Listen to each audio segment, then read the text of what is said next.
The rain hammered down on the empty street corner as 17-year-old Danny Matthews spun on his worn-out sneakers, his body moving like water despite the cold biting through his thin jacket.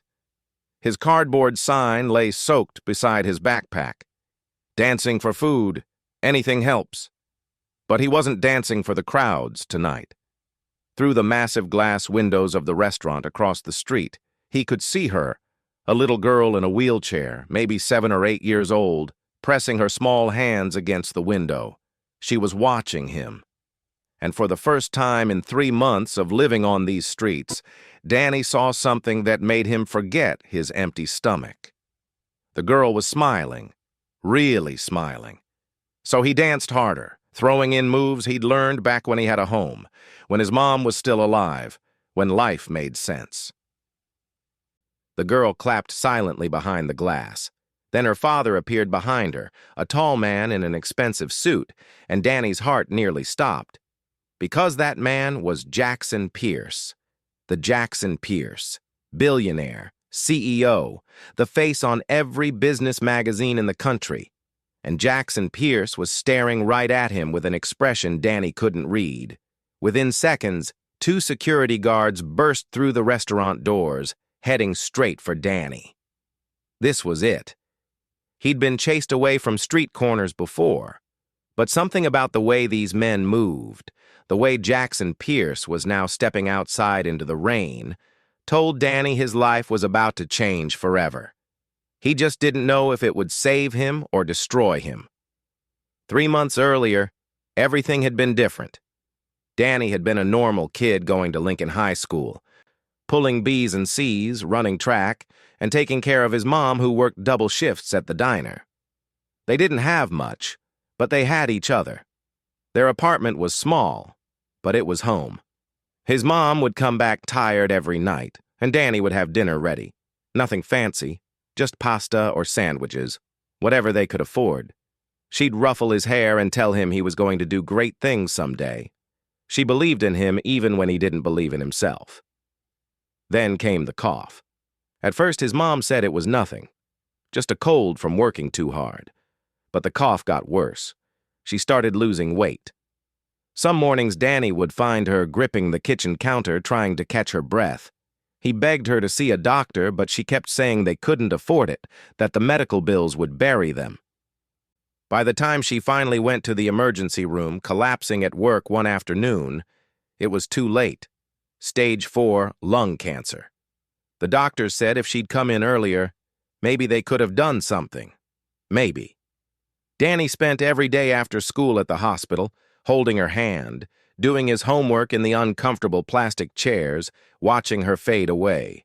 She died on a Tuesday morning while Danny was in the cafeteria getting coffee. He'd left her room for 10 minutes, just 10 minutes, and she was gone. The funeral was small. His mom didn't have much family, and the few relatives who showed up disappeared right after. Danny was 17, not quite an adult, not quite a kid. Child services got involved, talking about foster care and group homes, but Danny had heard the stories. He'd seen what happened to kids who got lost in that system. So one night he packed a backpack with clothes, his mom's photo, and the $73 he had saved, and he ran. The streets were harder than anything Danny had imagined. The first week, he slept in parks and behind dumpsters, jumping at every sound, terrified someone would find him. He learned quickly that being homeless wasn't just about not having a house. It was about being invisible. People looked right through you like you didn't exist. He'd walk past his old school sometimes and see kids his age laughing, complaining about tests and homework, living lives that felt like they belonged to a different universe. Danny tried to find work, but nobody wanted to hire a kid with no address, no phone, no references. He was too young for most jobs and too old for people to feel sorry for him. That's when he started dancing. Back when life was normal, his mom had scraped together money for a few months of hip-hop classes at the community center. Danny had loved it. The way music could take over your body, make you forget everything else. On the streets, dancing became survival. He'd find busy corners, put out his backpack, and move. Some people stopped. Most didn't.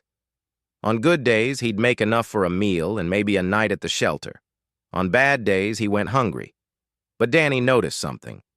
When he danced, he felt human again. Not like a problem to be solved or a statistic in some report. Just a kid who could still do something beautiful in an ugly situation. And sometimes, just sometimes, someone would really see him.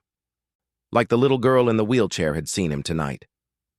After that first time outside the restaurant, Danny came back. Not to beg, not even really for money. He came back because every evening around 7, the little girl would be there at the window, waiting. He learned her routine. Her father would bring her to Angelo's Italian restaurant, the fanciest place for blocks, and they'd sit at the same table by the window. The girl never seemed to eat much. She'd just sit there, quiet and still, while her father worked on his phone or laptop, barely looking up. But when Danny started dancing on that corner, everything changed. The girl would light up. She'd bounce in her wheelchair as much as she could, clapping her hands, her whole face transformed. Danny started learning new moves just for her. He'd do robot moves that made her giggle. He'd spin and freeze in silly poses that had her covering her mouth with delight. For 20 minutes every evening, that little girl forgot whatever made her sad. And for those same 20 minutes, Danny forgot he was homeless. He never took money during those dances. People would try to drop bills in his backpack, but Danny would wave them off. This wasn't about money. This was about the one person in this whole city who looked at him and saw something worth watching. The girl's father noticed, of course. Jackson Pierce would glance up from his work, watch Danny through the window with this intense, unreadable expression. Sometimes he'd say something to his daughter, and she'd shake her head firmly, pointing at Danny, refusing to leave. Danny figured the billionaire probably thought he was some kind of scam artist, working an angle. Rich people always thought everyone wanted something from them. 3 weeks into their silent routine, everything fell apart. Danny was in his usual spot, just starting to warm up, when he saw them pull up in a black car that probably cost more than his old apartment building. But something was wrong. The girl wasn't smiling. Her father was carrying her instead of her wheelchair, and even from across the street, Danny could see she'd been crying. They disappeared into the restaurant, and Danny's chest felt tight. He kept dancing, hoping she'd look out the window, hoping he could make her smile again. She never came to the window. After an hour, Danny stopped, exhausted and confused. That's when he noticed the older woman standing under the awning of the building next door, watching him. She was maybe 60, dressed nice but not flashy, with kind eyes and gray hair pulled back in a bun. She walked over slowly, and Danny tensed, ready to grab his stuff and run if she was going to call the cops or tell him to get lost. Instead, she said, "You dance for her every night. The little girl." It wasn't a question. Danny nodded, not sure where this was going. The woman smiled sadly. "That's very kind of you. She's going through a hard time. They both are." She paused, like she was deciding how much to say. "Her name is Emma. She's 8 years old. 2 years ago, she was in a car accident. Her mother died, and Emma's been in that wheelchair ever since. The doctors say she'll never walk again." Danny felt like someone had punched him in the stomach. He thought about his own mom, about loss, about how unfair the world could be. "That's horrible," he whispered. The woman nodded. Her father, Jackson, he's trying everything, every specialist, every treatment, but nothing works. And Emma, she just got quieter and quieter, stopped talking much, stopped smiling, until recently. The staff at the restaurant told me she's been happier these past few weeks because of you. Danny didn't know what to say. He was just a homeless kid trying to survive. The idea that his dancing actually mattered to someone, that it helped, felt too big to process. The woman reached into her purse and pulled out a $50 bill. "Please, let me—" Danny stepped back. I don't take money for dancing for her. That's not what this is." The woman's eyes got shiny, like she might cry. "You're a good kid. What's your name?" "Danny. Danny Matthews." "I'm Helen. I'm Jackson's executive assistant. I've worked for him for 15 years, watched Emma grow up." She pressed the money into his hand before he could protest again. "This isn't for dancing. This is for dinner. You look hungry." Danny was hungry. He was always hungry. He took the money, feeling his face burn with shame and gratitude. "Thank you." Helen glanced back at the restaurant. "She's having tests done tomorrow. More doctors, more disappointment probably. But I wanted you to know that you've given that little girl something nobody else could. Hope, joy, something to look forward to." She started to walk away, then turned back. "Danny, where do you live?" The question hung in the air. Danny could lie, but something about Helen made him tired of lying. "Wherever I can find a place to sleep." Helen's face crumpled with sadness, but she didn't look surprised. "I thought so. Please be careful out here, and please keep dancing for Emma. You're helping more than you know." That night, Danny ate a real meal for the first time in weeks. He bought a burger and fries and a chocolate shake, and he sat in the 24-hour diner savoring every bite. He thought about Emma, about the car accident, about her mother dying. They both understood loss in a way most people never would. Maybe that's why their connection felt real, even though they'd never spoken a word to each other. The next evening, Danny showed up at his corner early, nervous that Emma wouldn't be there. The black car pulled up right on time, but only Jackson Pierce got out. No Emma. Danny's heart sank. Jackson walked toward the restaurant, then stopped. He turned and looked directly at Danny. For a long moment, they just stared at each other across the street. Then Jackson did something Danny never expected. He walked over, crossing the street with quick, purposeful strides. Up close, the man was even more intimidating. Tall, broad-shouldered, with sharp blue eyes that seemed to see everything. He studied Danny with the same intensity Danny had seen through the restaurant window. "You're the dancer," Jackson said. It wasn't a question. "Yes, sir." Danny's voice came out quieter than he wanted. "My daughter talks about you. First time she's talked about anything in months." Jackson's jaw was tight, like he was holding back emotion. "She asked me to tell you she's sorry she couldn't come tonight. She has to stay home and rest." "Is she okay?" Danny asked before he could stop himself. Jackson's expression flickered, something vulnerable breaking through the hard exterior. "She will be. She has to be." The billionaire reached into his jacket and pulled out his wallet. Danny immediately shook his head. "I don't want money, sir. I just like making her smile." Jackson froze, wallet still in his hand. He stared at Danny like he was trying to solve a complicated puzzle. "How old are you?" 17. "Where are your parents?" The question felt like a knife. Danny swallowed hard. "My mom died 3 months ago. Cancer. I don't have anyone else." He saw something shift in Jackson's face. Understanding. Shared pain. "I'm sorry," the billionaire said, and he sounded like he actually meant it. "What's your name?" "Danny Matthews." Jackson nodded slowly, putting his wallet away. "My assistant told me about you. She said you refused money. Dancing for Emma isn't a job. It's just something I want to do." For the first time, Jackson's hard expression softened. "You're living on the streets." Again, not a question. Danny nodded, bracing himself for whatever was coming next.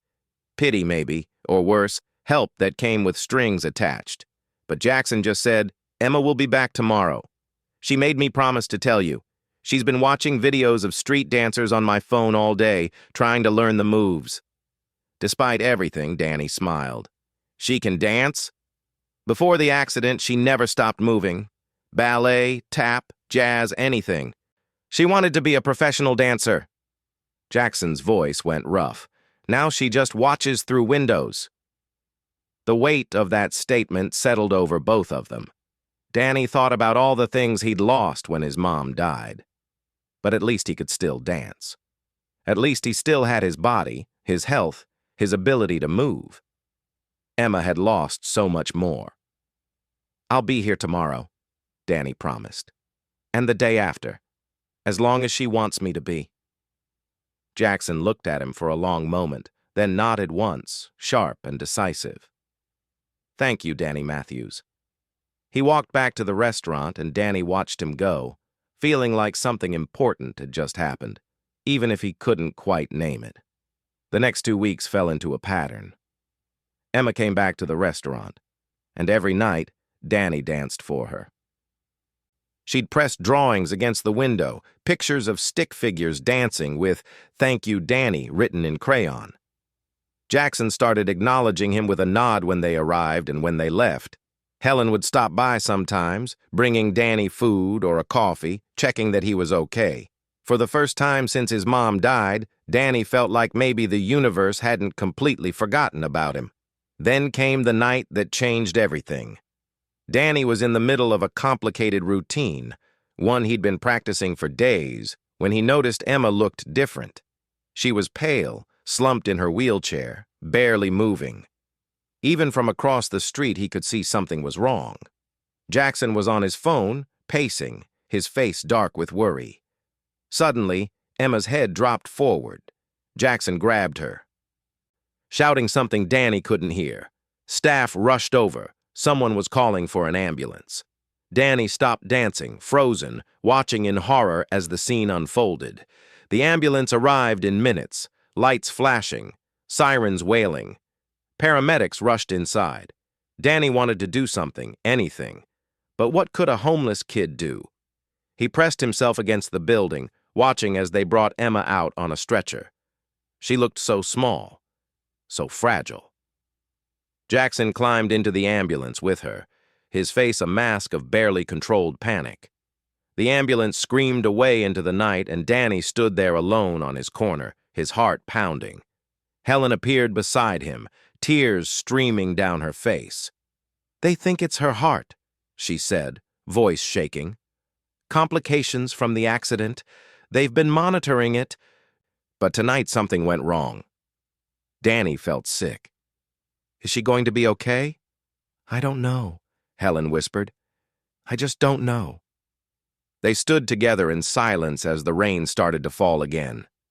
Danny had danced for Emma almost every night for a month, and now he might never see her smile again. The thought was unbearable. "Where are they taking her?" Danny asked. "Memorial Children's Hospital, across town." Helen wiped her eyes. "Jackson will stay with her all night. He hasn't left her side for more than a few hours since the accident." Danny made a decision. "I'm going there." Helen looked at him like he was crazy. "Danny, it's miles away and visiting hours are over. They won't let you in." "I don't care. I have to try." He grabbed his backpack, and before Helen could stop him, Danny was running. He ran through the rain, his sneakers splashing through puddles, his backpack bouncing against his back. His lungs burned and his legs ached, but he didn't stop. Emma needed to know she wasn't alone. She needed to know that someone out here cared about her beyond money and doctors and treatments. She needed to know that Danny was thinking about her. It took him almost an hour to reach the hospital, and by the time he got there, he was soaked through and gasping for breath. The security guard at the entrance took one look at his wet clothes and homeless kid appearance and shook his head. "No entry without a patient name and visitor clearance." "Emma Pierce," Danny said desperately. "I need to see Emma Pierce." The guard checked his computer. "Room 412, but visiting hours ended at 8. Family only." "Please," Danny begged. "I'm her friend. I just need to know she's okay." "Sorry, kid. Rules are rules." Danny slumped against the wall outside, defeated. He'd run all this way for nothing. He couldn't help her. He couldn't even see her. He was useless, just like he'd been useless when his mom was dying. He put his head in his hands, trying not to cry, trying to figure out what to do next. That's when he heard the voice behind him. "Danny?" He looked up to find Jackson Pierce standing in the hospital doorway, still in his suit but looking more exhausted than Danny had ever seen anyone look. The billionaire's eyes were red-rimmed, his hair messed up like he'd been running his hands through it. For a second, they just stared at each other. Then Jackson said the words that made Danny's heart stop. "You need to come with me right now. Emma's been asking for you." Danny's legs almost gave out as he followed Jackson through the hospital corridors. His wet sneakers squeaked on the polished floors, leaving puddles behind them. Nurses glanced at him with disapproving looks, but nobody stopped them. Jackson Pierce walked like he owned the place, and maybe he did. Rich people like him probably donated entire wings to hospitals. They took the elevator to the 4th floor in complete silence. Danny could feel the tension radiating off Jackson, could see the way his jaw clenched and unclenched. When the doors opened, Jackson led him down a hallway decorated with cheerful paintings of animals and rainbows, the kind of art that was supposed to make sick kids feel better, but just made everything seem sadder. Room 412 was at the end of the hall. Jackson stopped outside the door and turned to face Danny. And for the first time, the powerful billionaire looked uncertain. "She's stable now," he said quietly. But it was close. Too close. His voice cracked slightly. "The doctors are running more tests. Her heart is weaker than they thought. The accident damaged more than just her spine." Danny didn't know what to say, so he just nodded. Jackson continued. "When she woke up an hour ago, the first thing she asked for was you, not me, not her grandmother, you. She wanted to know if you saw what happened, if you were worried, if you'd come to see her." He paused, studying Danny's face. "So I went to find you. Helen told me you ran here."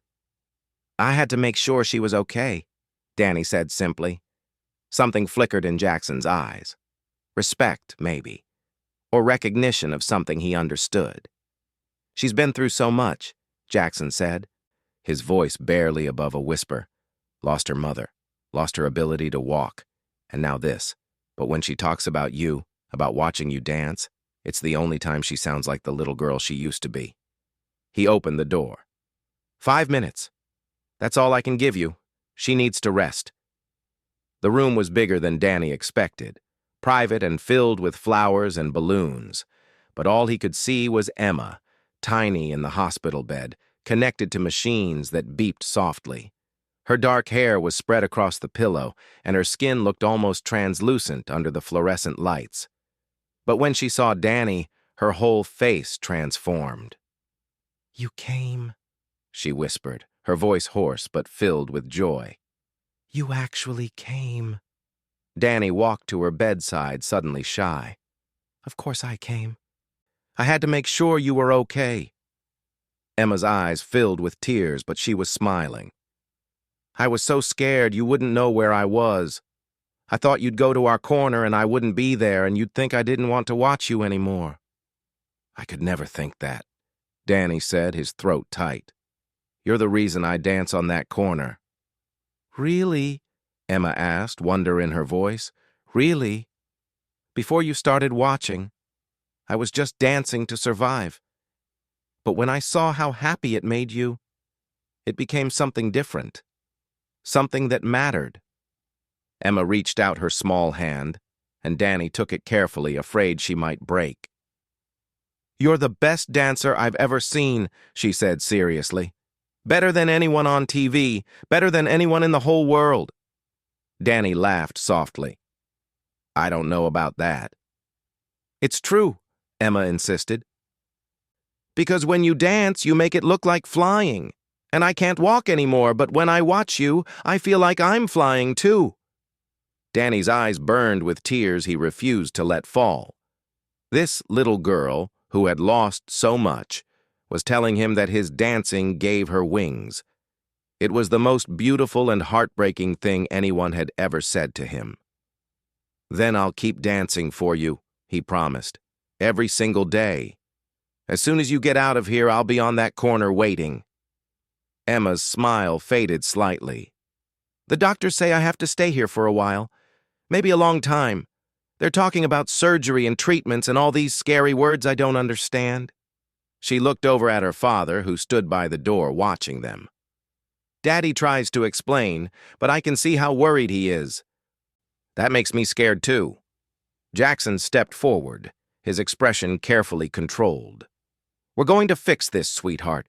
The doctors are doing everything they can." "I know, Daddy," Emma said quietly. Then she looked back at Danny with sudden urgency. "But can Danny come visit me? Please? Just sometimes?" Jackson's eyes met Danny's over his daughter's head. Something passed between them, an understanding born from shared loss and the fierce desire to protect this little girl from more pain. "Yes," Jackson said firmly. "Danny can visit." Relief flooded Emma's face. "Promise?" "I promise," both Jackson and Danny said at the same time. Emma giggled, then winced, her hand going to her chest. Immediately, Jackson was beside her, pressing the call button. "What's wrong? What hurts?" "I'm okay, Daddy," Emma said, but her voice was weaker. "Just tired." A nurse bustled in, checked the monitors, and gave Jackson a pointed look. "She needs to rest now, Mr. Pierce. Too much excitement isn't good for her heart." Danny started backing toward the door. "I should go." "Wait," Emma called out. "Will you teach me some dance moves for when I get better?" The question hung in the air. Emma couldn't walk. She'd never walk again. Teaching her dance moves seemed cruel, impossible. But then Danny looked at her face, at the hope shining in her eyes, and he understood. She wasn't asking him to teach her how to move her legs. She was asking him to give her something to dream about. "Sure," Danny said, smiling. "I'll teach you all my best moves." Emma's eyes drifted closed, exhausted but happy. Jackson motioned for Danny to follow him out into the hallway. Once the door closed behind them, the billionaire leaned against the wall, suddenly looking every one of his 40-something years. "Thank you," he said quietly. "You gave her hope just now. That's more than any doctor has been able to do." "She's an amazing kid," Danny replied. "She reminds me of my mom. Strong, even when things are impossible." Jackson studied him with those sharp blue eyes. "Helen told me more about your situation. You've been on the streets for 3 months. You're not in school. You have no family." He paused. "That's not acceptable." Danny stiffened, defensive. "I'm surviving. I'm doing okay. You ran 5 miles in the rain to check on a little girl you've never even spoken to before tonight. That's not just surviving, Danny. That's character." Jackson pulled out his phone. "I'm going to have my driver take you to a hotel for tonight. Tomorrow, we'll figure out something more permanent." "I don't want charity," Danny said quickly. "I'm not offering charity. I'm offering a chance." Jackson's voice was firm but not unkind. "My daughter's life just got turned upside down again. She's facing surgery, months of recovery, and a lot of pain. But for some reason, you make her happy. You make her want to fight. So I'm asking you, Danny Matthews, to let me help you so that you can keep helping her." It was the last thing Danny expected. "I don't understand." "You will," Jackson said cryptically. "But right now you need a hot shower, a real meal, and a bed. Can you accept that much?" Danny thought about saying no, about walking back out into the rain and returning to his usual doorway. But he was so tired. Tired of being cold, tired of being hungry, tired of fighting every single day just to exist. And if accepting help meant he could keep seeing Emma, keep making her smile, then maybe it was worth swallowing his pride. "Okay," he said quietly. "Thank you." Jackson nodded, already typing on his phone. "My driver will meet you at the main entrance in 10 minutes. The hotel is prepaid for a week. We'll talk more tomorrow." He started to walk back toward Emma's room, then stopped. "Danny, you're a good kid. Your mother would be proud of you." The words hit Danny like a physical blow. His eyes filled with tears he couldn't hold back anymore. Jackson pretended not to notice, disappearing back into his daughter's room and leaving Danny alone in the hallway. Danny wiped his face with his wet sleeve and headed for the elevator, his mind spinning. Everything was changing so fast. Yesterday, he was just a homeless kid dancing on a corner. Today, he'd held a dying girl's hand and been offered help by one of the richest men in America. It felt like a dream, the kind he'd wake up from to find himself back in a cold doorway. The driver was waiting exactly where Jackson said he'd be, a professional-looking man in a black suit who opened the car door without any judgment in his eyes. The car was warm and dry, the leather seats softer than anything Danny had touched in months. He tried not to get them too wet, tried not to touch anything with his dirty hands. They drove through the city in silence, and Danny watched the familiar streets pass by, seeing them differently now. The hotel was nice. Not crazy fancy, but clean and respectable. The driver handed him a key card and an envelope. Mr. Pierce arranged everything. There are clothes in your size in the room, and room service is available 24 hours. He'll contact you tomorrow. Danny took the envelope with shaking hands.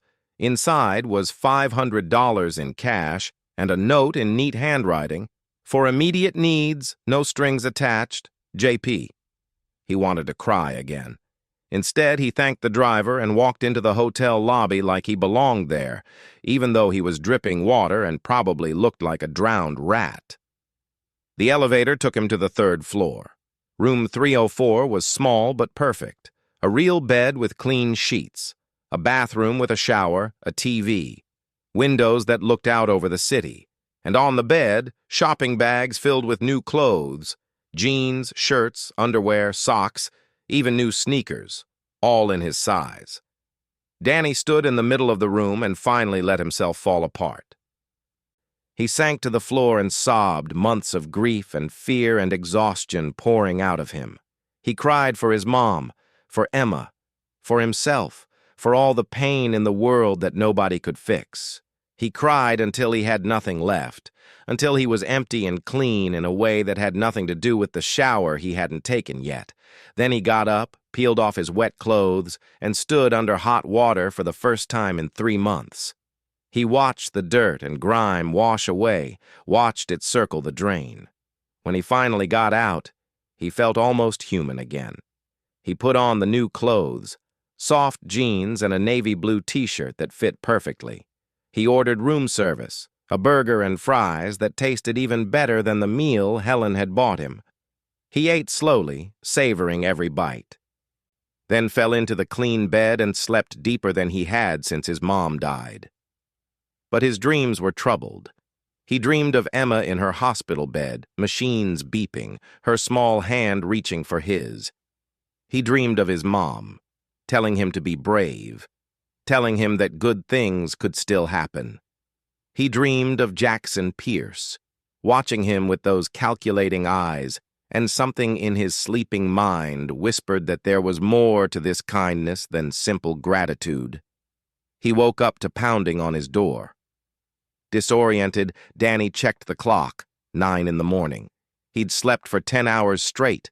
The pounding continued, urgent and loud. Danny stumbled to the door and opened it to find Jackson Pierce standing there, still in yesterday's clothes, his face gray with exhaustion and something worse. Terror. "It's Emma," Jackson said, his voice breaking. "Her heart stopped 20 minutes ago. They got it beating again, but the doctors say she needs emergency surgery now. They're saying she might not make it through." He grabbed Danny's shoulders, his grip almost painful. "She's asking for you. She won't let them take her to surgery until she sees you one more time. We have to go right now." Danny's blood turned to ice. He grabbed his new shoes, shoved his feet into them, and ran for the elevator with Jackson right behind him. The billionaire's car was running outside, driver already waiting. They tore through morning traffic, Jackson on his phone making call after call, his voice sharp and commanding even as his hands shook. Danny stared out the window, his heart pounding. Emma couldn't die. She was 8 years old. She had her whole life ahead of her. This wasn't fair. None of this was fair. They screeched to a stop outside the hospital emergency entrance. Jackson was out of the car before it fully stopped, running through the automatic doors with Danny right behind him. They burst through the doors to find a team of doctors and nurses surrounding Emma's bed, preparing to wheel her to surgery. And in the middle of all that chaos, Emma's terrified eyes found Danny's, and she screamed, "Danny, you came! You really came!" But before Danny could reach her, before he could say anything, Emma's eyes rolled back in her head, and every machine in the room started screaming at once. Doctors swarmed around Emma's bed like a choreographed emergency, their movements precise and urgent. Danny stood frozen as someone shouted about her blood pressure dropping, about her oxygen levels crashing. Jackson tried to push through to his daughter, but a nurse held him back firmly, professionally, even as his face crumpled with raw desperation.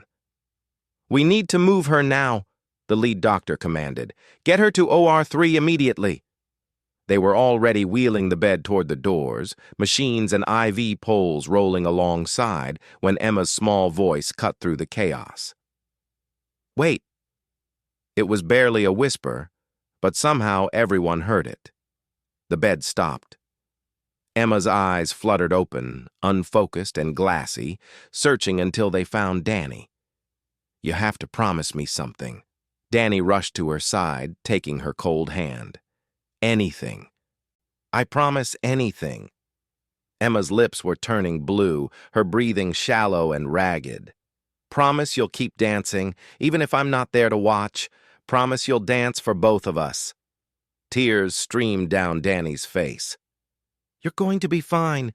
You're going to watch me dance for years and years." "Promise," Emma insisted, squeezing his hand with what little strength she had left. "I promise," Danny choked out.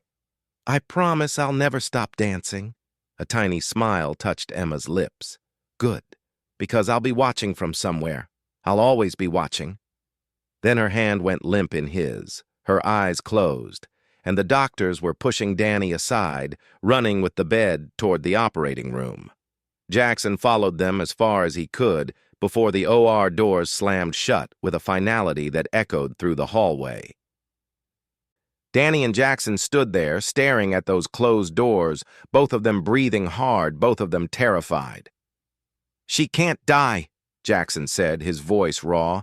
"I already lost my wife. I can't lose Emma, too. I can't." He slammed his fist against the wall, once, twice, 3 times, until his knuckles bled. Danny didn't know what to say. What could anyone say in a moment like this? So instead, he did the only thing he knew how to do. Right there in the hospital hallway with its fluorescent lights and smell of antiseptic, Danny started to dance. It wasn't his usual performance, nothing flashy or impressive. It was slow and emotional, his body moving like a prayer, like a plea to the universe to save this little girl who'd already suffered too much. Jackson turned to watch him, confusion and grief warring on his face. "What are you doing?" he asked hoarsely. "Dancing for her," Danny said, still moving, "so she knows we're out here, so she knows she has something to come back to." Jackson's face twisted, and then suddenly he was crying, really crying, his whole body shaking with sobs he'd probably been holding back for 2 years. He slid down the wall until he was sitting on the floor, his expensive suit crumpling, and he buried his face in his bloody hands. Danny kept dancing, kept moving, kept hoping. Nurses walked by and stared. A doctor stopped to watch for a moment before continuing on. Helen appeared from somewhere, her face pale and frightened, and she sat down next to Jackson, not saying anything, just being there. Time stopped meaning anything. Danny didn't know if he'd been dancing for 5 minutes or 5 hours. His legs ached and his lungs burned, but he couldn't stop. He'd promised Emma he'd keep dancing, and even though she couldn't see him right now, somehow he knew she could feel it. Wherever she was, whatever was happening to her in that operating room, she knew he was keeping his promise. Finally, after what felt like forever, the OR doors opened. A surgeon in blood-stained scrubs walked out, pulling off his mask. Jackson was on his feet instantly, Helen right beside him. Danny stopped dancing, his heart hammering so hard he thought it might break through his chest. The surgeon's face was unreadable, professionally neutral, and Danny wanted to scream at him to just say it, to tell them if Emma was alive or dead. "Mr. Pierce," the surgeon began, and his voice was gentle. Too gentle. The kind of gentle that came before terrible news. The surgery was extremely complicated. Emma's heart had sustained more damage than we initially realized. We did everything we could. Jackson swayed on his feet. "No, no, don't you dare." "But," the surgeon continued, and that one word changed everything. "But we were able to repair the damage. Her heart is beating on its own. She's alive." The relief was so intense that Jackson actually collapsed. Helen caught him, both of them holding on to each other. Danny felt his knees buckle, felt himself sink to the floor as the tension that had been holding him together finally released. Emma was alive. She was alive. "However," the surgeon said, and everyone froze again. "She's not out of danger yet. The next 48 hours are critical. We need to monitor her closely. There could be complications, rejection of the repair, any number of issues. I want to be very clear about this. Emma is a fighter, but she's fighting a very hard battle." "Can I see her?" Jackson asked immediately. "She's in recovery now. We'll move her to ICU within the hour. You can see her then, but only for a few minutes." The surgeon's eyes moved to Danny, taking in his tear-stained face and exhausted posture. "Are you family?" "He's important to Emma," Jackson said before Danny could answer. "He sees her." The surgeon nodded slowly. "All right, but keep it brief. She needs rest more than anything right now." They waited in the ICU family room, a depressing space with uncomfortable chairs and old magazines.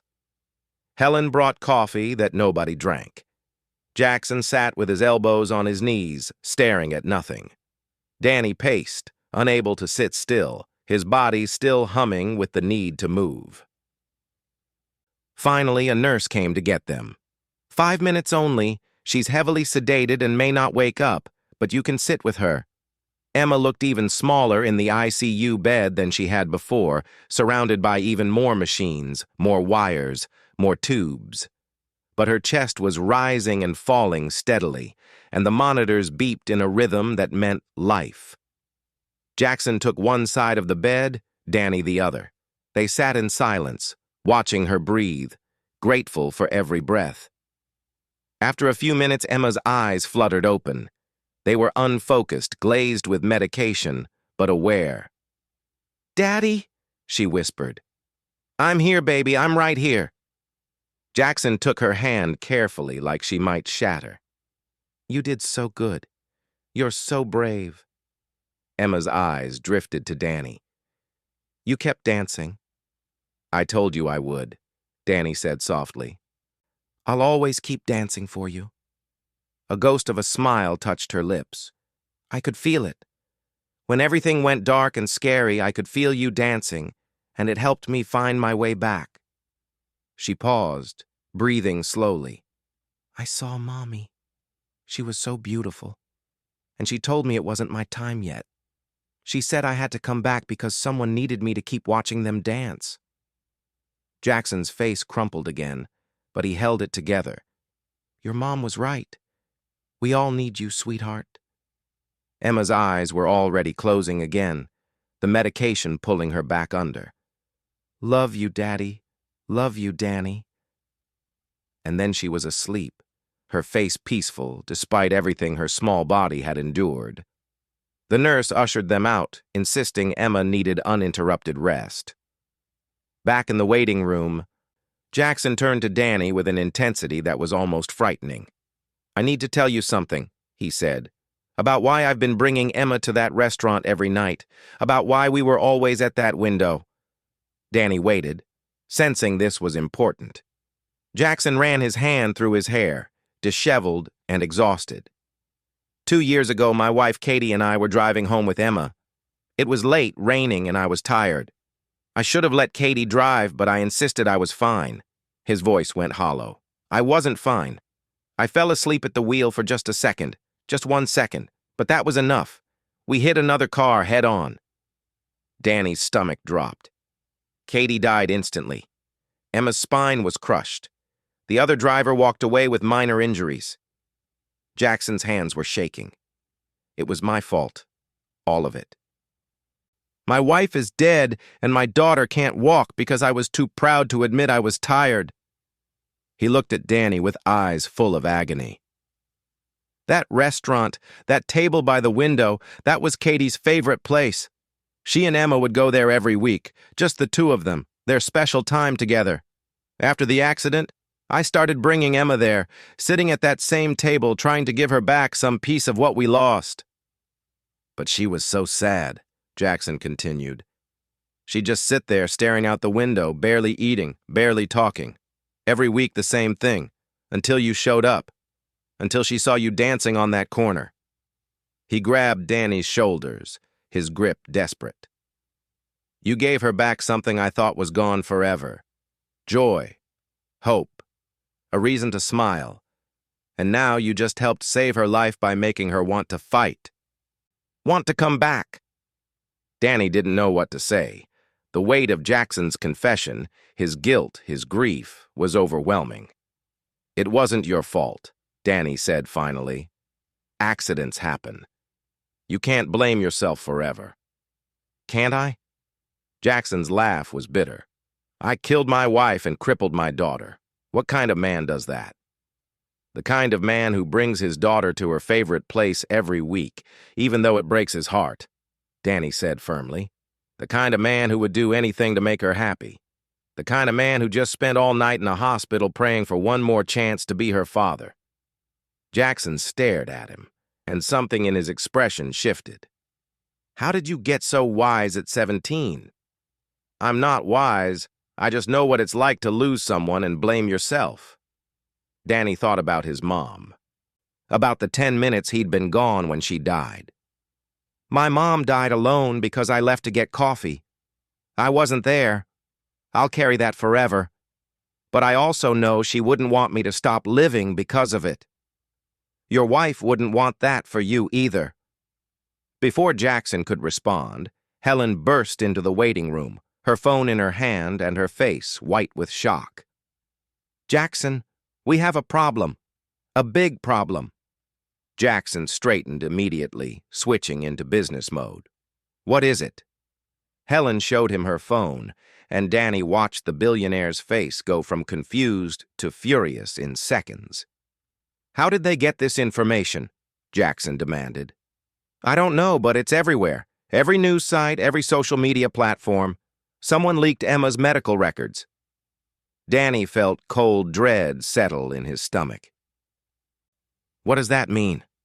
Jackson's jaw clenched. It means the press knows everything. About Emma's heart condition, about the surgery, about her being in critical condition. He looked at Helen with barely controlled rage. Who did this? Who would violate my daughter's privacy like this? Helen scrolled through her phone, her expression growing more horrified. Jackson, that's not even the worst part. Look at this headline. She turned the phone so both men could see it. The headline screamed in bold letters. Billionaire's dying daughter forms bond with homeless teen. Jackson Pierce accused of exploiting street kid for publicity stunt. Below it was a photo, grainy but clear enough, of Danny dancing outside the restaurant while Emma watched from the window. Another photo showed Danny entering the hospital with Jackson. They're saying you're using me, Danny whispered, reading through the article. They're saying this whole thing is fake, that you paid me to dance for Emma to make yourself look good after the accident. Jackson's face went dark red with fury. This is slander. This is... His phone started ringing and he looked at the screen. It's my PR team, and my lawyers, and the hospital board. He stood up, pacing like a caged animal. Someone is trying to destroy me, and they're using my daughter and you to do it. Helen's phone rang, too. Then Danny's hotel phone, wherever that was. The world was closing in fast, and Danny realized with growing horror that his peaceful moment of helping Emma, of just being a kid who danced for a sick girl, was about to be torn apart by forces he couldn't understand or control. "Mr. Pierce," a new voice said, and they all turned to see a hospital administrator standing in the doorway with 2 security guards behind him. The man looked deeply uncomfortable. "I'm afraid we have a situation. There are news vans outside. Reporters are trying to get into the building. We need to move Emma to a secure location, and we need you to address this situation before it disrupts our other patients." Jackson looked like he wanted to hit something. Instead, he turned to Danny with an expression of deep regret. "I'm so sorry. I never meant for any of this to happen. I just wanted to help you for helping Emma." "It's not your fault," Danny started to say, but then the security guard stepped forward, and one of them said the words that made Danny's blood run cold.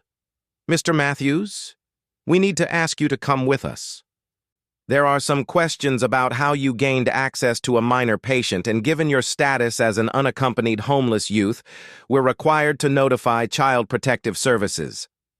Everything Danny had been afraid of, everything he'd been running from for 3 months, was suddenly crashing down on him. And the worst part was, he could see in Jackson's eyes that even a billionaire's power might not be enough to stop what was coming next. The security guards moved toward Danny like he was a criminal, and something inside him snapped. He'd survived 3 months on the streets by knowing when to run, and every instinct screamed at him to bolt right now. But then he thought about Emma, lying in that ICU bed, fighting for her life. If he ran, she'd wake up and think he'd abandoned her. She'd think all those promises about dancing for her forever were lies. "Wait!" Jackson said sharply, stepping between Danny and the guards. "This young man is not going anywhere." The administrator shifted uncomfortably. "Mr. Pierce, with all due respect, we have protocols. An unaccompanied minor with no legal guardian has been accessing restricted areas of the hospital. Child Protective Services must be notified. It's the law." "Then notify them," Jackson said coldly. "But Danny stays here, and he stays with me." The administrator blinked. "I don't understand." "It's simple," Jackson said, his voice taking on that commanding tone that probably closed billion-dollar deals. "As of this moment, I'm filing for emergency temporary guardianship of Danny Matthews. My lawyers are already preparing the paperwork. Until CPS completes their investigation, Danny is under my protection and supervision." Danny's head spun. "What? You can't just—" "I can, and I am," Jackson said, looking at him with fierce determination. "You helped save my daughter's life. You think I'm going to let the system swallow you up? Not a chance." Helen was already on her phone, speaking rapidly to someone about legal documents and emergency filings. The administrator looked between Jackson and Danny, clearly calculating whether this fight was worth having with one of the hospital's biggest donors. "We'll need documentation," he said finally, "and CPS will still want to interview Mr. Matthews." "Fine," Jackson agreed. "But he's not going into the system. Not today. Not ever if I have anything to say about it." The security guards backed off, and the administrator left with a warning that this wasn't over. Danny stood there in shock, trying to process what had just happened. "Why would you do this?" he asked Jackson. "You don't even know me." "I know enough," Jackson replied. "I know you ran 5 miles in the rain to check on a sick kid. I know you kept your promise to dance even when you thought she might die. I know you have more character in your little finger than most adults I've met." He paused. "And I know what it's like to lose everything. I'm not going to let that happen to you if I can stop it." Before Danny could respond, Helen rushed over with her phone. "Jackson, we have another problem. The story's getting worse. Someone gave an interview claiming Danny has a criminal record." "That's a lie," Danny said immediately. "I've never been arrested for anything." "I know," Jackson said grimly. This is a coordinated attack. Someone wants to destroy both our reputations, and they're willing to lie to do it. He looked at Helen. Find out who leaked Emma's medical records. I want names, and I want them now. Someone at this hospital violated privacy laws, and they're going to pay for it. Helen nodded and disappeared, already making calls. Jackson turned to Danny with a serious expression. This is going to get ugly. The press is going to dig into your life, my life, everything. They're going to twist the story every way they can. Are you ready for that? Danny thought about the alternative. Being caught by CPS, thrown into foster care, separated from the one person who'd given him hope. I'm ready, he said. Good, because we're going to fight this together. Over the next hour, Jackson's lawyers arrived and started filing paperwork. A social worker from CPS showed up and interviewed Danny, asking about his living situation and how he ended up dancing outside the restaurant. Danny told her everything honestly. About his mom's death, about running away from foster care, about meeting Emma.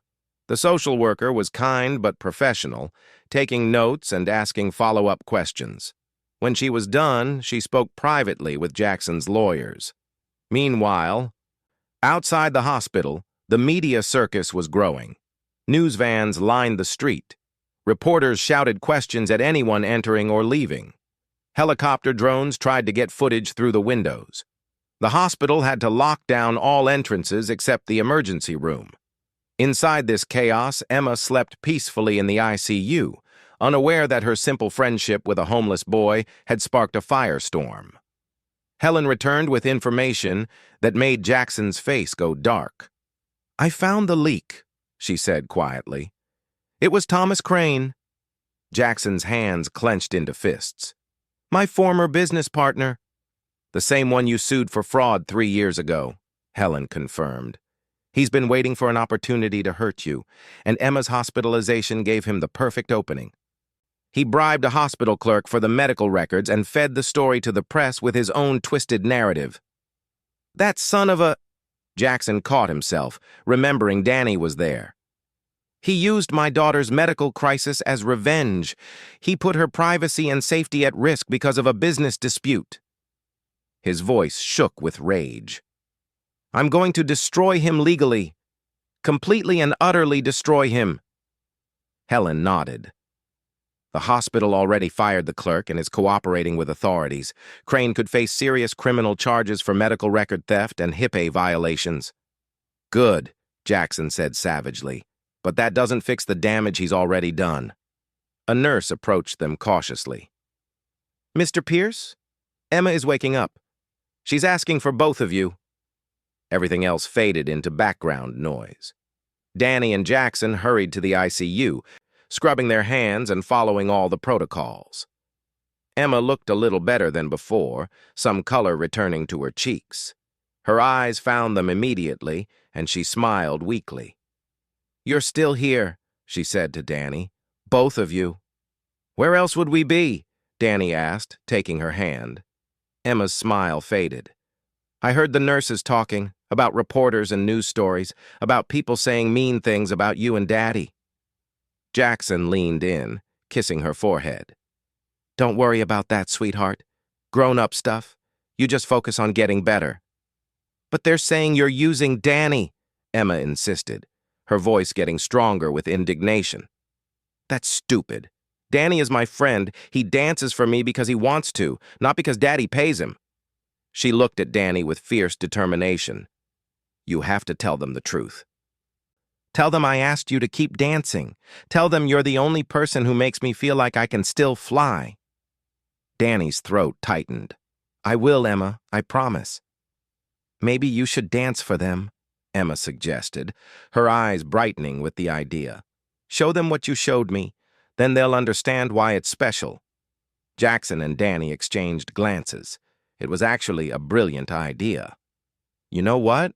Jackson said slowly. That might just work. Danny, how would you feel about holding a press conference?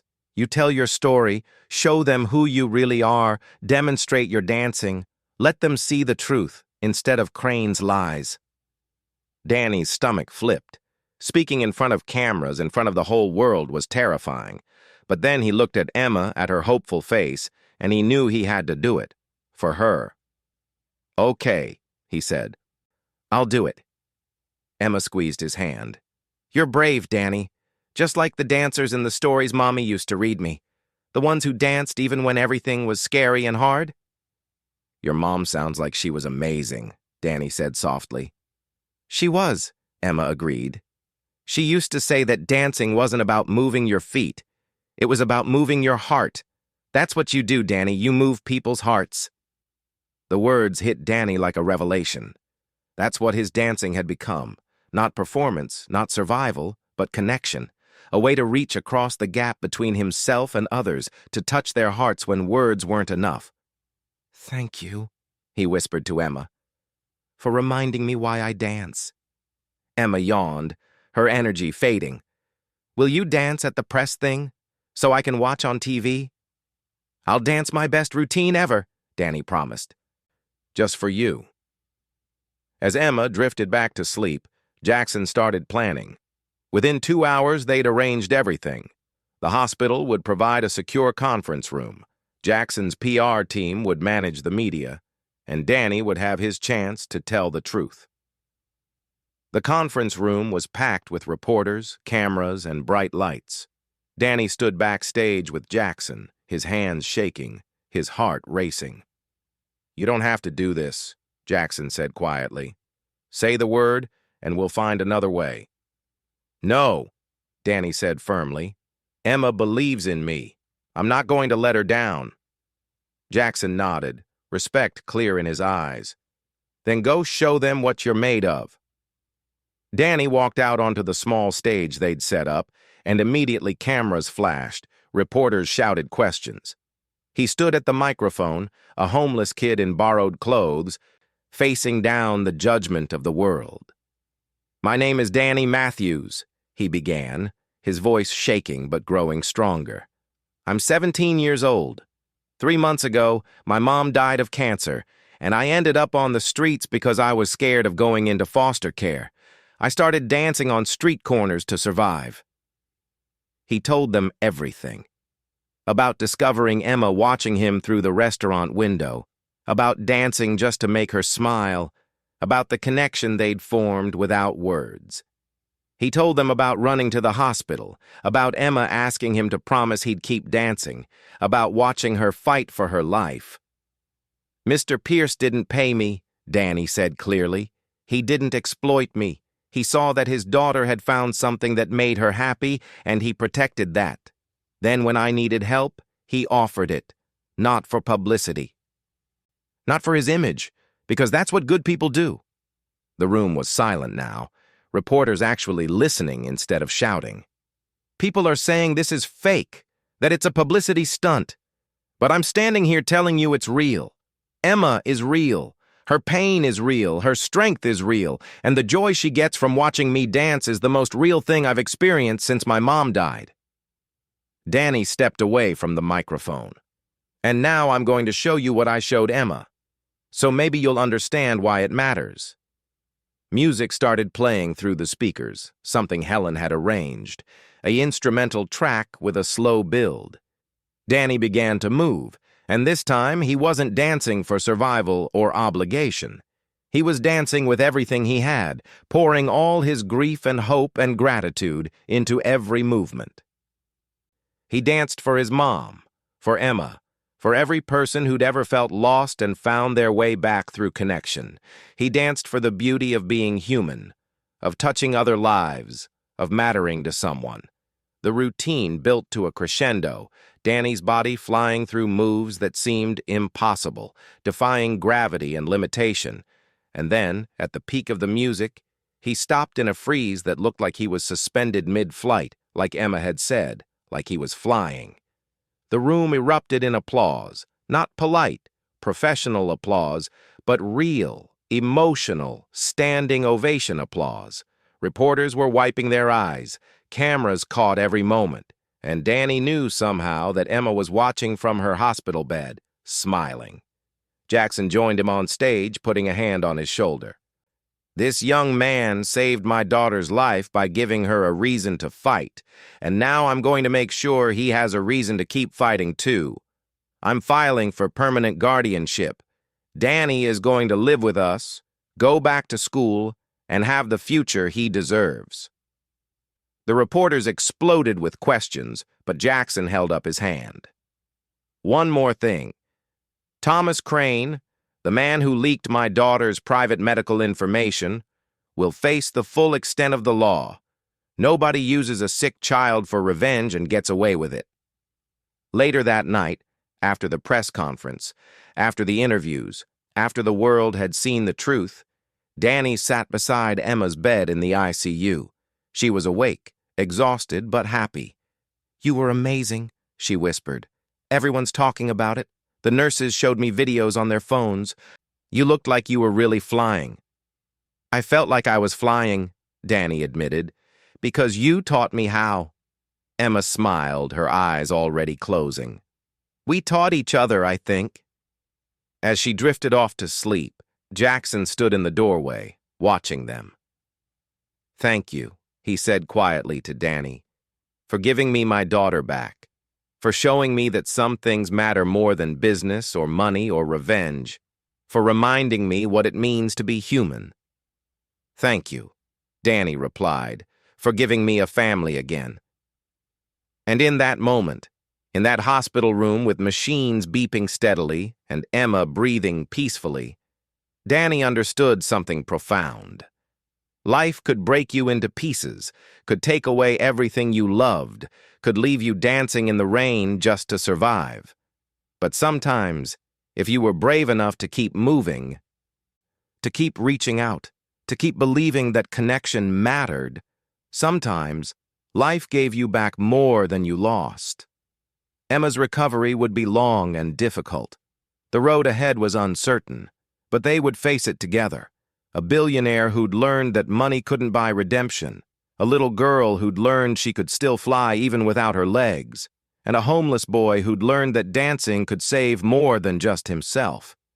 Three broken people, finding their way back to wholeness through kindness, courage, and the simple act of showing up for each other when it mattered most. And somewhere, Danny liked to think his mom and Emma's mom were watching, smiling at what their children had built from the ruins of loss. Because that's what love does. It endures, it transforms, it dances on, even in the darkest nights, until it finds the light again.